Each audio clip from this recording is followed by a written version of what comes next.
Olá, nessa aula eu vou apresentar como definir visualizações ricas para objetos no IPython, no Jupyter.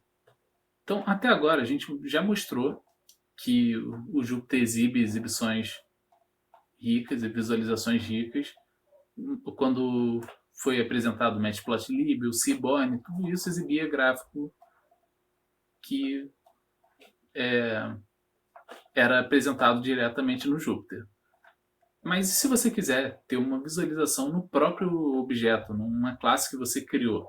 Então, aqui eu vou mostrar como criar essas visualizações.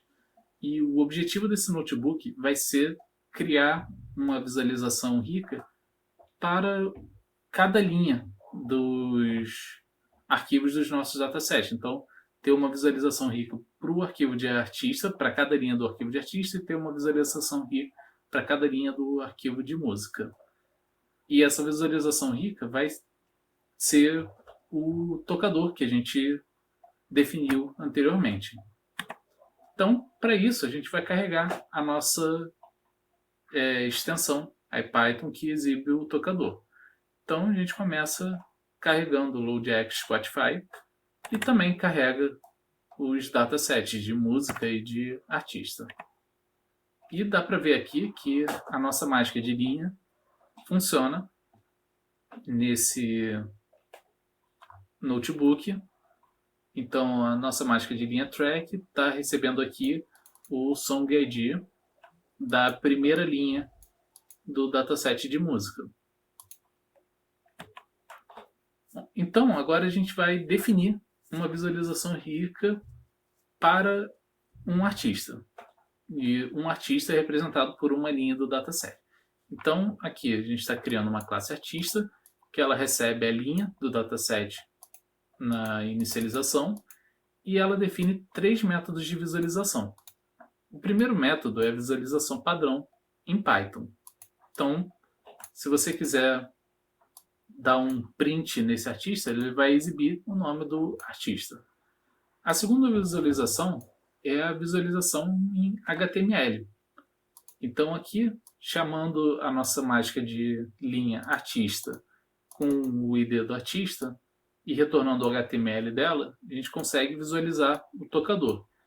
E a terceira forma de exibição aqui é em Markdown. Quando o HTML não estiver disponível para exibição, o Jupyter vai tentar exibir isso como Markdown, e essa forma de exibição como Markdown aqui está indicando o nome do artista como sendo um título. Então essa tralha aqui indica que é título no Markdown, e aqui está com o nome do artista. Então, aqui, para mostrar esse uso, estou instanciando o artista como sendo a primeira linha do nosso dataset, do dataframe de artista. E agora vou falar de como usar isso. A gente poderia ter definido outros métodos de exibição também, poderia ter método de exibição de SVG, poderia ter método de exibição de PNG, JPEG, JavaScript, LaTeX. E para exibir cada um desses métodos, se a gente não quiser seguir a ordem padrão do Jupyter, a gente pode usar a função display, indicando qual é o tipo desejado. Então aqui, se eu quiser exibir um Markdown, eu dou um display em Artist, dizendo que eu quero mostrar o Markdown. E aqui ele mostrou o artista como texto. Isso aqui não é uma célula de Markdown, é o resultado desse display aqui. Se não especificar nada, o notebook vai tentar seguir a ordem HTML, depois Markdown, depois LaTeX, depois SVG, depois PNG, depois JPEG, depois JavaScript, depois texto. E essa ordem varia de aplicação Jupyter para aplicação Jupyter. Então, pode ser que ela seja diferente no Jupyter Notebook. Aqui eu estou no Jupyter Lab. Ela, no Jupyter Console, não tem HTML, não tem JavaScript. Então, para esse nosso artista, ele exibiria o Markdown.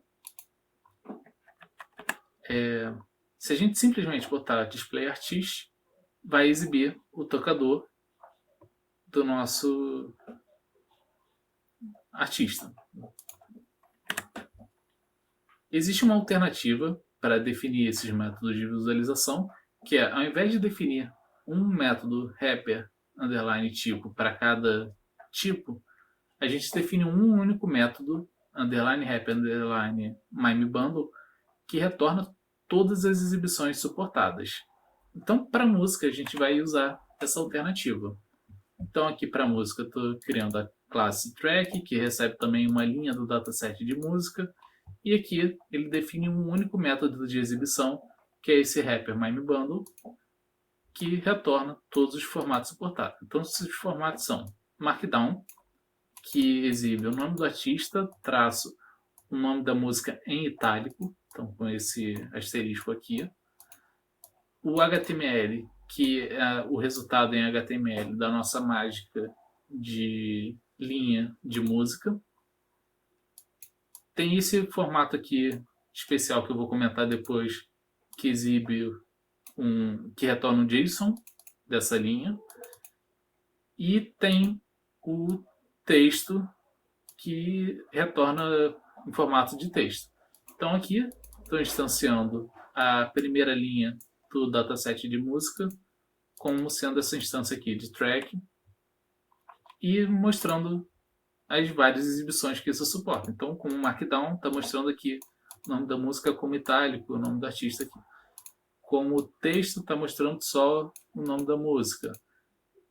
Se a gente simplesmente botar o track como sendo o resultado da célula, ele retorna esse track, então essa célula está retornando o track, e na hora de visualizar, ele usa a visualização seguindo aquela ordem de prioridade, então ele exibe um HTML. E aquele outro formato especial, a gente não tem exibição para ele definida aqui no notebook, então ele não exibe nada se exigir que a exibição seja essa. Mas a gente poderia ter uma extensão para a interface do Jupyter, então uma Lab Extension para o Jupyter Lab, uma NB Extension para o Jupyter Notebook, que poderia ter uma implementação de como visualizar isso, e essa implementação teria a maior prioridade na exibição. Então a gente poderia ter uma visualização diferente para música que tivesse atrelada a alguma extensão na interface do Jupyter, mas isso está fora do tempo e do escopo desse curso. Então, aqui nessa aula eu apresentei como definir visualizações ricas para objetos no Python, e dá até para usar isso para outros tipos de objeto. Então, em ciência de dados, você pode definir uma própria visualização com SVG e ter isso num objeto seu do notebook. Então, até a próxima aula.